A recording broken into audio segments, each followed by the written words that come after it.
Starscream here, back after some time, and apologies, but things have come up.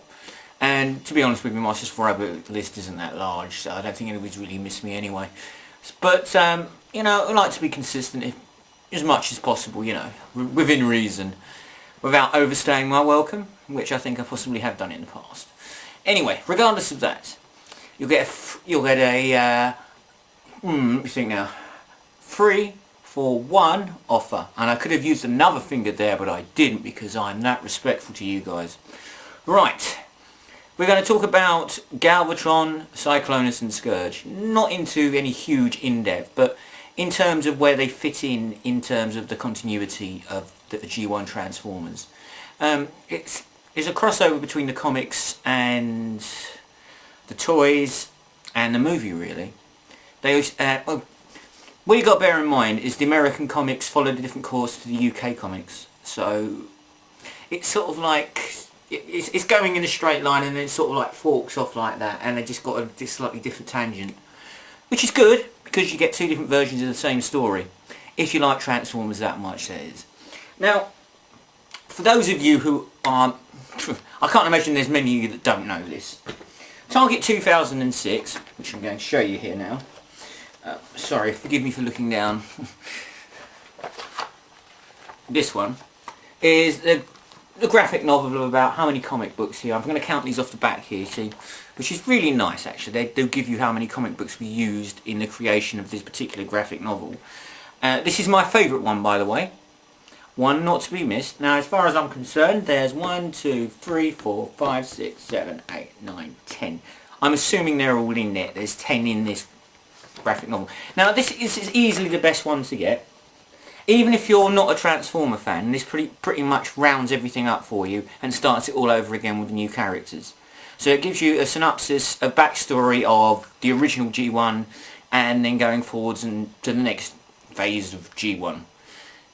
Do you understand what I'm saying? Yeah, of course you do. Thousands wouldn't.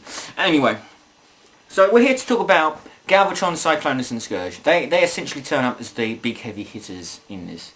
Now, I'm going to show you a picture out of this. Now, if you take a close look at this, tell me what seems to be slightly different about it from what you usually see Galvatron, Cyclonus and Scourge looking like. I'll give you a count of 5. 1, 2... Nah, I can't be bothered. As you can see, they look like the toys. Now, they were basing the animation initially for, well, the cartoon in terms of how they're stylising it off the actual figures themselves. So that I think the toys came before the comic book adaptations, which I think is usually vice versa. Usually the toys come first and then they animate them after, and that's why they never bear any resemblance. Where here, I think they thought, well, we use the toys themselves and we'll try and use them as a template for the actual Transformers we're going to use in the comic books and the TV show and the movie. As best made plans of mice and men, it didn't really transpire. And within a few, if I just flick forward a few bits, we see Galvatron looking like the Galvatron that we know and love. Yeah, so he's back to looking like the Galvatron that we all know. And this is one of the greatest G1 comics. It has everything going on it. A lot of characters which you possibly don't remember. An insane jazz. I'm not giving any spoilers here, but it literally is possibly one of the best, if not the best, collaboration of comics that they did in the UK comic book style. I mean, I can read this over and over again. I never get bored with it. So if you haven't had it, and I can't imagine there are any G1 fans who haven't got this, that's something to be mindful of next time you're flicking through Amazon if you haven't got it. Highly recommended over any of the others. Alright, so I wouldn't call it a synopsis or a background story of these guys, but it's just to give you some idea of where they started. And it's to do with time travel as well. We all love a good time travel episode, don't we? You know, an ongoing continuity. And then we get a loop and it goes back on itself, and then if I kill you in the future, can I exist in the past?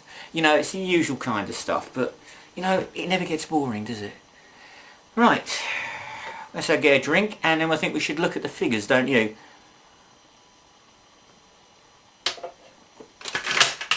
And they've just fallen over. Let's start with Galvatron, shall we? Right. Who hasn't seen Generation 1 Galvatron? Hands up. Come on, don't be shy. Come on. None of you? And with good reason. I picked up my original Galvatron, not this one, but I picked up an original Galvatron at a car boot sale in Felixstowe when I was about 11 or 12, something like that. £4. Granted, he didn't have any accessories, but as a kid, £4, that's basically all I had anyway. So I was well happy. I already had Ultra Magnus, so I had Ultra Magnus and Galvatron. Mate, what's to go wrong with that? And as you can see, the original 2006 artwork, literally for one page, he is modelled after this figure. What can I say? Well, if you're going to compare him to the movie variant of him, he's the wrong colour completely. He's got purple arms and a bit of purple on the back of his legs. I'll move that out of the way. You can see he has purple on the back of his legs. And the rest of him he's not. Now there was an eHobbies exclusive which I did sell, to be honest with you. Because, I mean, how many Galvatrons do you need? And yes, he was all purple, but there's something... I still prefer the grey one. I don't know why. Take of it what you will. What can I say about the figure? I love the head moulding. I always did. He's meant to light up, but the battery's going here. And I don't have a square battery because I took it out. Because literally, as you know, with the old batteries, they start to rot inside. And they corrode, and they don't ever work. So I just took it out, because I'm not going to sit there going... all day long, so I didn't see the point really. As a figure, he's quite a large figure. He's, you know, he's Ultra Magnus size, which is a good idea, unlike Rodimus Prime, which is about their height. I don't understand why they did that with Rodimus Prime. They should have made a Rodimus Prime of this scale, if he's going to be the leader. But for some reason they just brushed it ahead, and I'm sure there was marketing behind it, but God knows what it was. It's got a nice weight to it. Is there any metal on it? Yes, there's a tiny bit of die-cast metal on it. All in all, the G1 Galvatron is a great character. I was fascinated by him in the film because he is essentially Megatron. Now, I've got this new Megatron figure. I won't use the G1 Megatron figure, for example, because he just doesn't really look like Megatron. This new Megatron figure they brought out, it's really cheap and really tacky, and look, his back legs are hollow. But I brought him along for one reason. He's more in scale in keeping than the original G1, even though he's still too small. And there is a larger variant I've got, but he's even worse. But this new Megatron is quite nice, and I love the head moulding on it. It's rather natty actually. But yeah, so Megatron is Galvatron in the movie. Now, the problem being is that Galvatron gets thrown out of Unicron at the end by Rodimus Prime, and he gets thrown into some sort of lava pit on some distant world, and he goes insane. And then he's voiced by a different voice actor, not Leonard Nimoy anymore. The same voice actor who done Megatron. So you'd say, well, he's more like Megatron, isn't he, now? No, he's not. He's gone completely insane. He's a nutter now.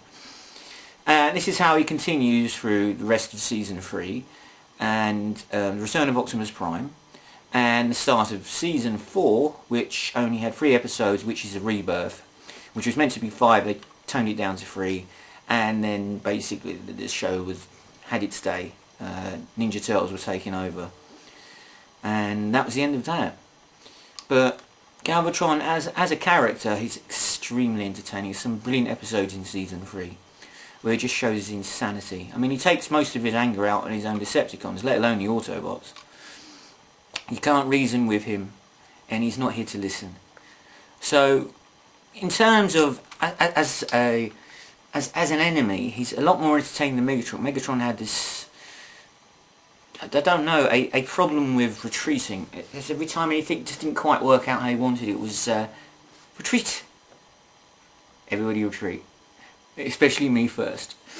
But yeah, so Galvatron is essentially more of a kick-ass as a leader, but in terms of backing up his men, he's utterly useless.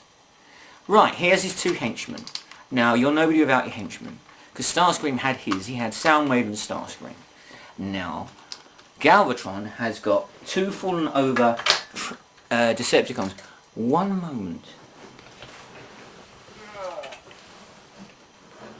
Coming out.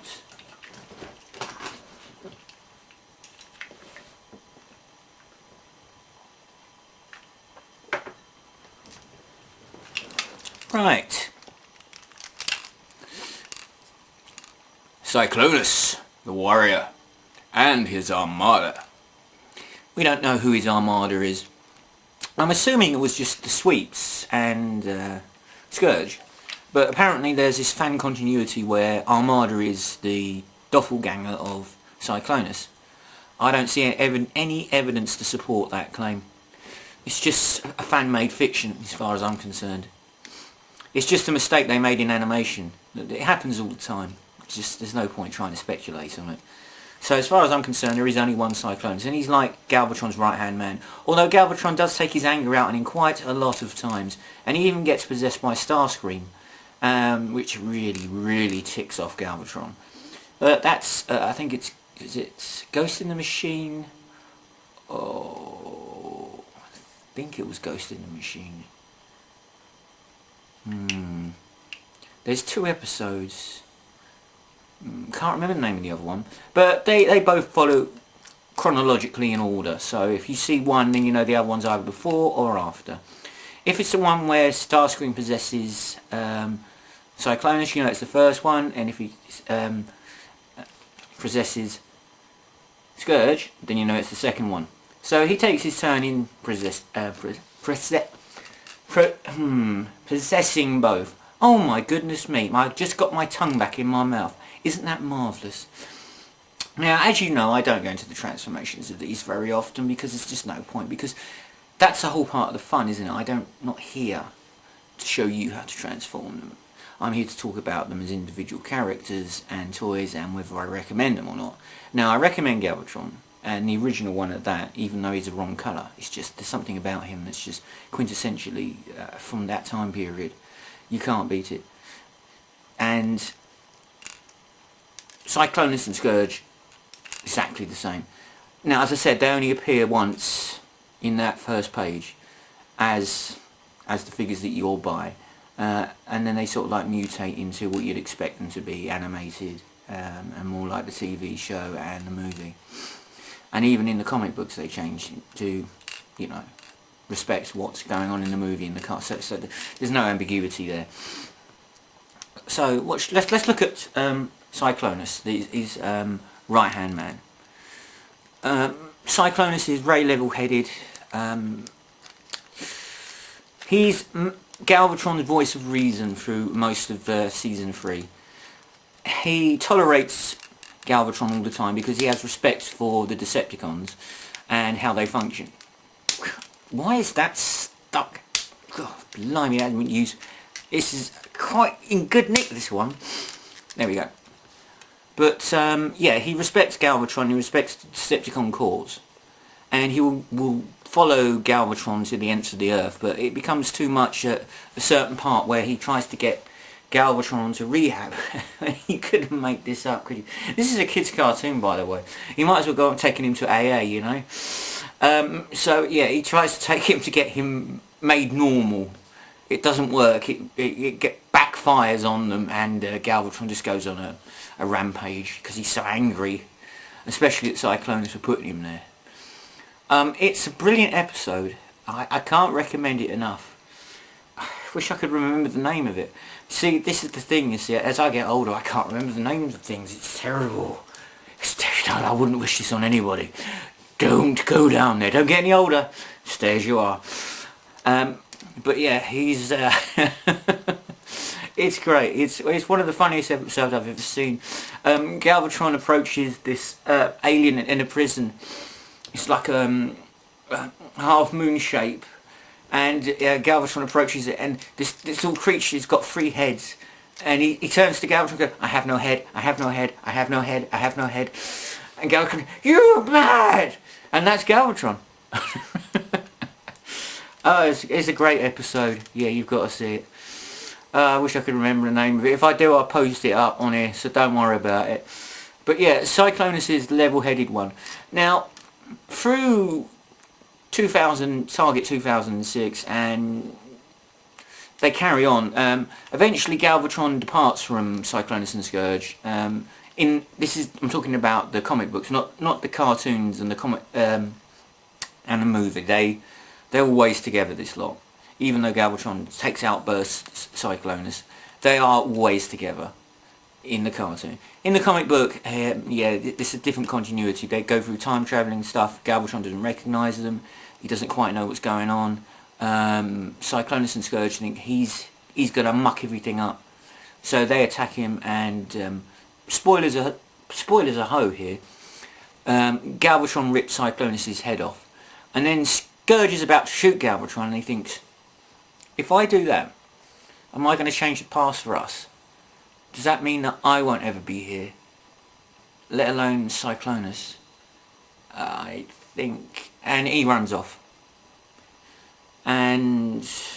it just escalates, and it goes, and it goes, and it goes. And eventually it transpires that the crux and the key to everything that's going wrong at the moment is because Cyclonus wasn't meant to die. Anyway, everything gets sorted out in the end, and Galvatron gets blown into a vortex and gets ripped to pieces. But don't worry, he comes back. Right, last one. Scourge. Now Scourge is an interesting one, because he's not a coward, but neither is he particularly brave. He has his sweeps. Now the sweeps are basically clones of him. No, Cyclonus and Scourge are pretty much inseparable. They go everywhere together, you know. If I wasn't, you know, a little bit sceptical, I might read too much into that, but I'm not that inclined-minded, so I won't do it. No, I'm only joking, but yeah, they are pretty much together most of the time, these two. You can't separate them. And I like Cyclonus, actually. Cyclonus? Scourge. Forget you heard that. It's Scourge. I meant Scourge, okay? Now, here's a quick little thing here, which irritates me. Now, Cyclonus is Cyclonus as far as I'm concerned, but he gets called Clownus a few times. Now, I'm not sure if that's meant to be a joke, or whoever's voice acting at that point is a moron and mispronounced it. So, answers on a postcard for that if you have the time. Now, Scourge is a funny one, because he gets called Scourge lots of times. Now, as far as I was concerned, it was Scourge. But he gets called Scourge. So, is it Scourge or is it Scourge? Well, you're going to take your mind, have a think, and let me know, because I haven't got a damn clue. I'm still going with Scourge. Just me. I'm sure there's other names they've been called as well, mispronunciations of the same name. I didn't think it was that complicated, actually. But that's just me. I can speak English. Unfortunately, a lot of people can't. Anyway, as a toy, I haven't really focused on the toys that much, have I? Cyclonus is a good toy. He makes a great alt mode. He's a little bit clumsy looking, especially with his fat fist. He looks a bit like Popeye, doesn't he? He's been eating spinach. Look, you see? Look at this, look at this. Look. Do that, look. Yeah, he's been eating spinach. It's cheating. Really cheating. The head moulding's actually quite good. It's not bad. So, all in all, the figure's quite nice. It's quite stable. They've really done away with die-cast metal at this point in the Transformers community, so it's a shame. Scourge is the same. A little bit of die-cast there, though, to be fair. That is die-cast. Need more? No, I've got a Circa on the back here, Hasbro 1986. So yeah, these are very original ones. A common problem with Scourge is this bit comes off and you'll lose the top part of his head, and then he looks like he's got a flat head. And you don't want a flat-headed Scourge, it just looks ridiculous.